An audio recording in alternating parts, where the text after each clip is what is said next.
سلام، خسته نباشیم. برای بچه آقا یک بار دیگه آمدیم با جو گوشایی جدید. آقا یک دونه بسته گرفتیم، همینجوری که میبینیم بسته است. الان میخوایم باز کنیم ببینیم داخلش چیه. همینجوری که شما میبینین اینا یک دونه گوگلی گرفتیم، جو گوشایی جدیدمان، خانه جدید آمده.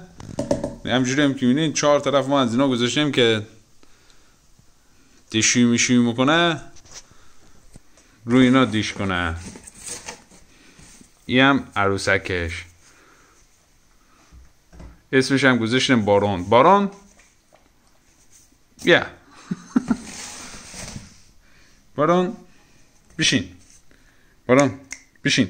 آفرین گوگوی. آموزش هم دادم، در حال آموزش دادن بهش که کامل آموزش کامل ببینه. دمتان گرم که ویدیو نگاه کردین. لایک کنین، بفرستین بره بچه. تا ویدیو بعدی، خداحافظ.